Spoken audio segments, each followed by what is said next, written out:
everyone, welcome to my channel. My name is Samaya and this is Samaya Be Well. In today's video, I'll be sharing my monthly budget for January 2021. I can't believe it's already a new year, but I'm looking forward to a fresh start, especially with my budget and what I want to do with my finances this year. Go ahead and give this video a thumbs up before we get started. That really helps me out as a small channel trying to make it in the big YouTube world. These stickers are available in my Etsy shop, which I've linked down below. Go ahead and check it out. I've included a coupon code for all of my YouTube fam for 10% off your order. So let's go ahead and get started. First, I'm going to start off with my income. I don't usually show this on YouTube, it's a personal preference, but I do put what my two streams of income are, starting with my salary. And as I mentioned, Etsy. But let's go ahead and get into my fixed expenses. Starting off with rent. It's $19.50 even. We are still renting, no plans to move at the moment, but that is our combined rent between me and my husband. That is what we pay each month. Next we have student loans.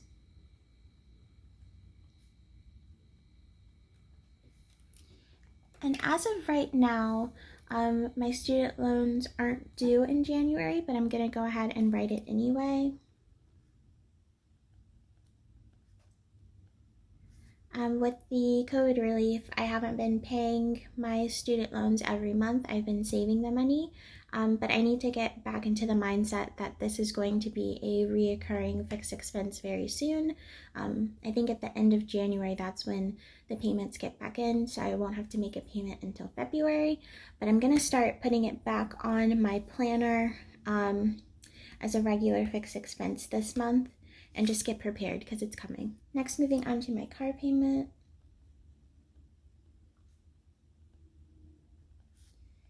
And we pay $468. Next, we have car insurance. And we pay $226. That is the car insurance for my husband and myself. Moving on to tithe. And we budget $400 each month for tithe. Next we have our subscriptions.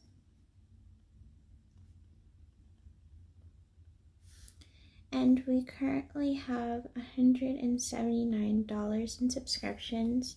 This includes our internet bill, which increased to $67. It includes our gym membership, our YouTube, Netflix, Spotify subscriptions, and Adobe. So we pay that monthly, and we just decided to combine it all into this subscriptions item for our fixed expenses. Next we have our phone bill. And this is for my husband's phone. We only pay $20. So with all of that being added up, our total amount for fixed expenses is $3,819.35. And that is our fixed expenses. Moving on to our variable expenses, we're going to start a little differently this month, and I'm going to try and go highest to lowest. I used to start with gas, but we're going to start with food. This is our biggest variable expense, and we budget $600. And that includes our HelloFresh subscription, which I really love. I love HelloFresh. And also like our weekly grocery budget for the meals that we eat outside of the 3 that we get from HelloFresh. So we're budgeting $600, and we'll see how we do this month, and we'll adjust accordingly going forward. Next we have our household. And this is for any Target runs, any toiletries that we need in the house. We budget $500 for. Next we have allowance. And we budget $250 each, so that is $500 total. Next we have gas, which we've been consistently budgeting as $240 each month. We have utilities, and we are budgeting $200 this month. Our water bill should not be due in January, so we're just going to set some money aside for it.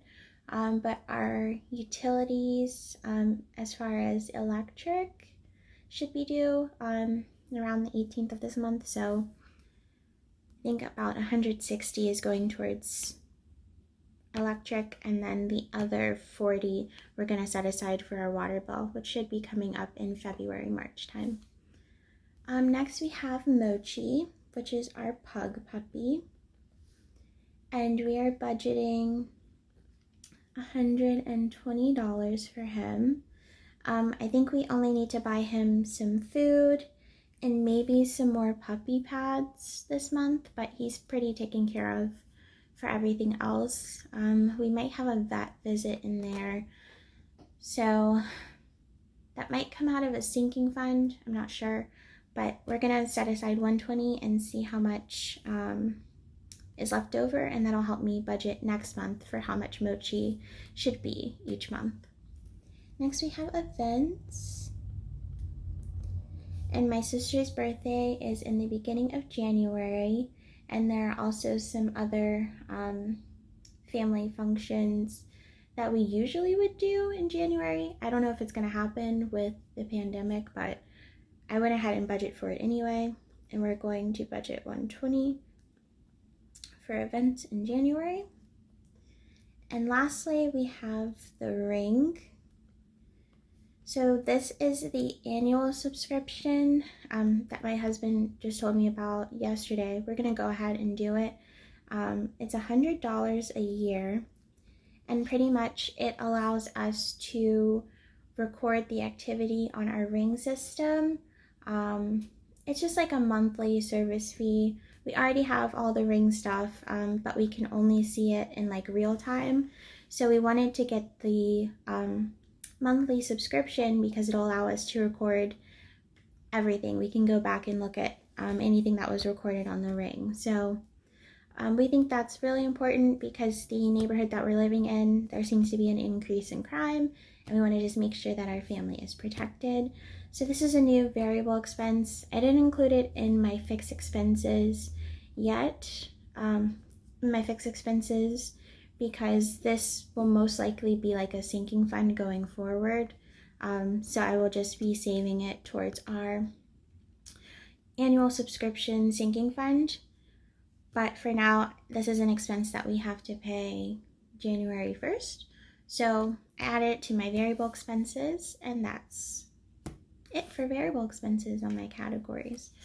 So adding all of this up, our variable expenses are $2,380 even.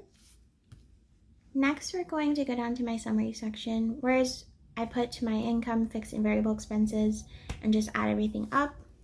So I'm going to start with income, leave that blank, fixed, and variable. And I'm just going to put the amounts that I've budgeted here.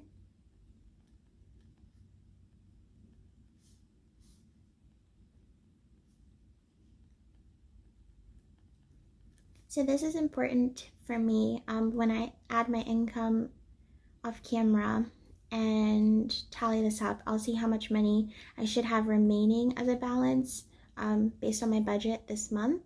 And this will help me to set aside money for sinking funds and also make extra payments towards my student loans. Speaking of sinking funds, I have a financial goal that I want to make this month to save $497 towards sinking funds. I have 8 sinking funds that I'm currently planning for. I might go over it in another video. But I want to save $497 total for those 8 sinking funds. And I also want to have I want to have 4 no spend days in January. I think that's doable. I only got 3 in December, but I think that's a doable goal. But those are my financial goals at the bottom, which I put right under my summary section, so I can see out of the balance, I want to take $497 out of that, and whatever is left over will either be saved in my savings or go towards an extra student loan payment up here. So that is my January 2021 budget. I hope you enjoyed this video. Please remember to give this video a thumbs up, and I will see you in the next one.